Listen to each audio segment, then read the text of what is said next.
Hi mga ka-bakers! Kumusta kayo?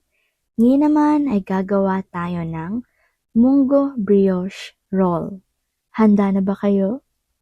Ang mga kailangan natin ay bread flour to 50 grams, yeast 2 teaspoon, salt 5 grams, sugar 50 grams, itlog 1 piraso, vinegar 2 teaspoon, fresh milk 100 ml at butter na 30 grams. Ilagay na natin ang bread flour at yeast.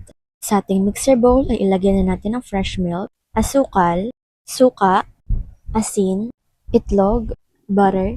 Atin muna itong haluin para matunaw na ang ating asukal at higit sa lahat ay matunaw na ang ating asin. Pagkatapos ay atin nang ilagay ang bread flour at ating yeast. Yan. Pagkatapos ilagay, atin na pong buksan ang ating mixer at hayaan lamang po natin itong mag-mix ng mga 10 to 12 minutes hanggang po sa makuha na po natin ang kanyang consistency. Yan. Ito na po siya at atin lang po siyang paandarin ng kaunti. At kapag ganito na po, yung buo na po siya at isa na po siyang dough, atin na po siyang kuhanin. Ilagay na po sa ating lamesa, paglagay po tayo ng kaunting mantika. At atin na po itong imomolde ng bilog. Atin lang po itong papaikot-ikutin gamit po ang ating mga kamay at atin lang po siya i-shape ng pabilog. Ito na po ang kanyang itsura pagkatapos.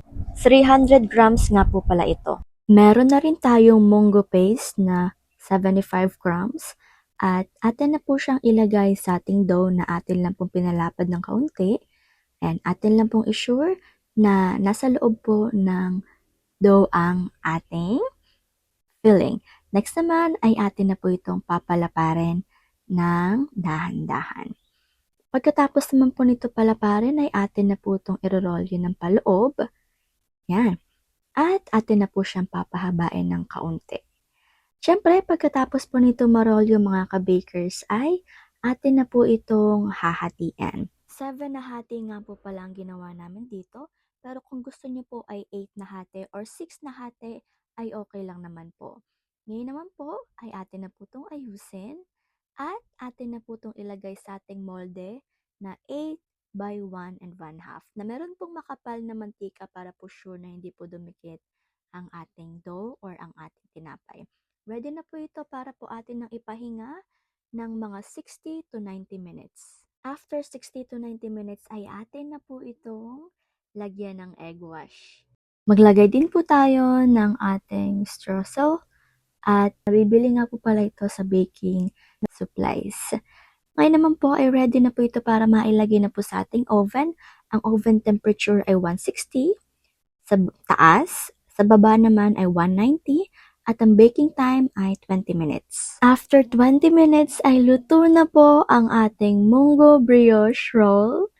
Sobrang sarap naman talaga mga ka-bakers at talaga namang nakakagutom siya. O di po ba winner na po talaga tayo dito. Kaya naman, maganda po talaga ito pang negosyo at sa mga nag-uumpisa po sa baking dyan, eto po ang mga nice pong gawin at saka pag-practicean po natin dahil bongga po talaga ito at alam kong kayang-kaya nyo yan. Kaya naman mga ka-bakers, gawin nyo na po ha. Hindi ko na nga po ito patatagalin pa at eto na po ang ating food for the soul ngayon.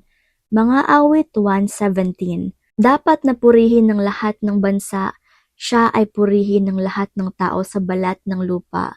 Pagkat ang pag-ibig na ukol sa ating dakila at wagas, at ang katapatan niya'y walang wakas. Purihin si Yahweh magpakailan paman. Hallelujah, hallelujah, hallelujah.